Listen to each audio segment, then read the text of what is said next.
Yo, what's good?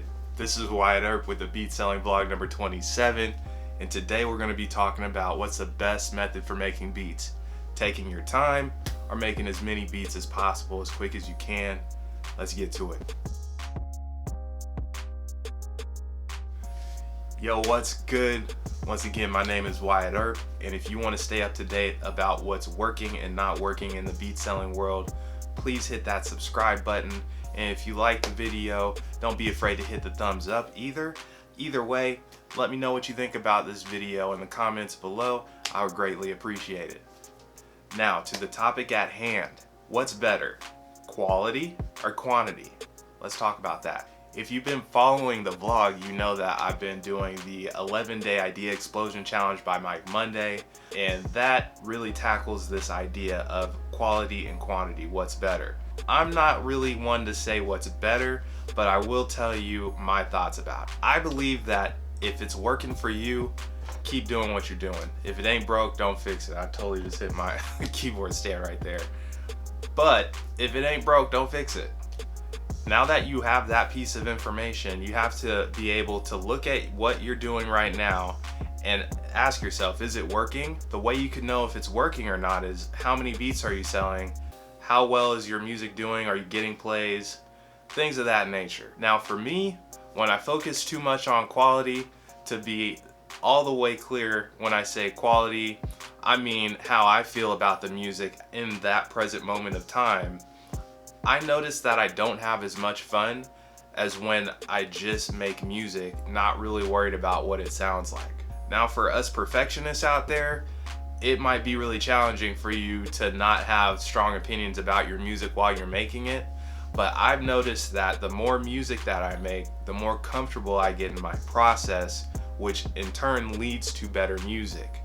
So really, by focusing on quality first, without having that process, that muscle memory down of how to finish your music, you're really hindering, I feel like, your process, or your progress rather. So what do I think is better in quality versus quantity? I don't think either one is really better, but I do think that you need to know what works for you. So if you're able to make moves and sell beats with being a perfectionist and focusing on quality, do that for sure. But if it's not working for you and you're looking for the answer, it might just be you need to make more music and not worry about the quality so much. Just focus on making a lot of music. So now you know how I feel about it. I'd like to know how you guys feel about it by leaving comments below and letting me know how you feel about quality versus quantity. Now we're just going to take a look at the course that we're reviewing, which is the Mike Monday 11-day idea explosion. We're going to be taking a look at days 5 and 6, which are the last videos in the discovery module. So let's take a look. All right, so we're back with Mike Monday's course, the 11-day idea explosion challenge. And we're going to be taking a look at day 5 and 6 of the discovery splurge module. And these are two of the most important videos in the whole course, if you ask me. He really breaks down the problems with your mindset, and he gives solutions for dealing with how you may be going about making your music. So let's get right into it. Day 5, the problems with design. So he starts off this video basically by defining what is design when it comes to making music or anything really. And he defines it as comparing what's in your head to what's coming out. And he says that the problem with this is that there's very few people that can really do this. Most of the time when you have an idea in your head and you are trying to be creative, a lot of times it's going to come out different than what you actually have in your head. So the purpose of this module, the discovery splurge, is to change that question in your head from how do I find this sound to how do I use this sound, which I thought was a really interesting way to go about making your music. So he also talks about some of the downfalls of design. One, that design distracts you from what's actually coming out of the speaker. So he makes a really good point into actually when he says to actually listen to your music instead of being so stuck into the idea that's in your head. You could be missing things that are already going on in your music that you really like, but since you're so stuck on what you're trying to do, you miss those opportunities. He also states that you are missing out on happy accidents when you're so married to the design in your head. So I thought there were a lot of good points in that video. It was a 9-minute video. I wasn't going to break down every single point he made.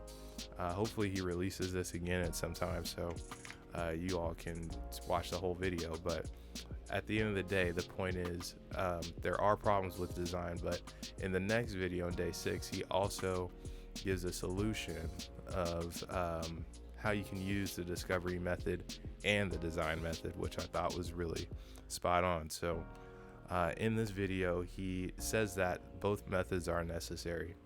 You do need design as well as discovery, or he says that you should use both. And in most cases, one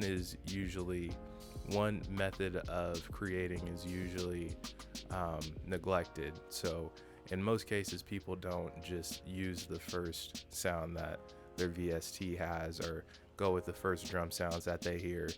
They usually have an idea of what they're going to do. So he suggests that if you are a person that way, you should definitely try to use the discovery method more because in his experience, he found that his best stuff came from happy accidents using the discovery method, which I thought was really interesting. And I can definitely tell you, using the discovery method over these past couple of days, not only have I made more music, but I definitely have made music that I'm going to keep working on. So, he could definitely have a point there.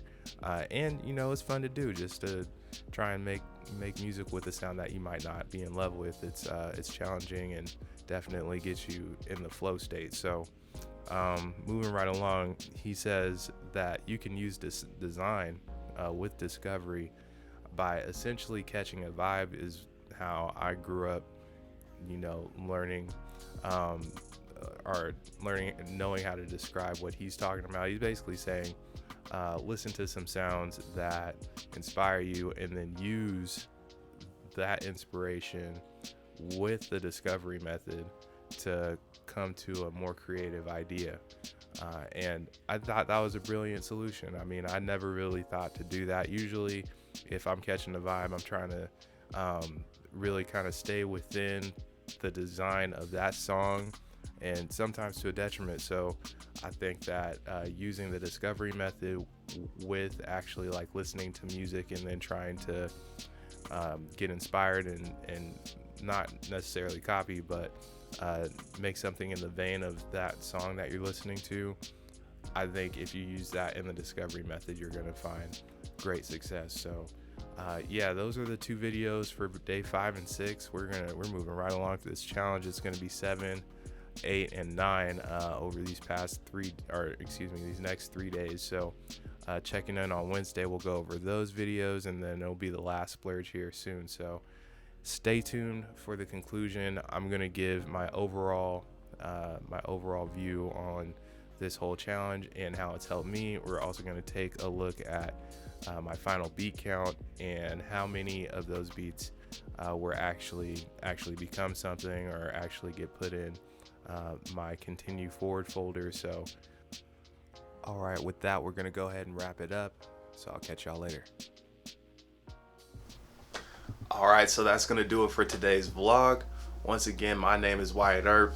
Don't forget to follow me on social at Wyatt Earp _, on Instagram and Twitter.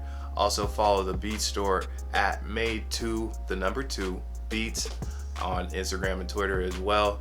That's going to do it for today. Leave a comment below about anything you'd like to see me cover, any questions you may have. Also, don't forget to hit that subscribe button on your way out. Thanks once again for watching. See you later.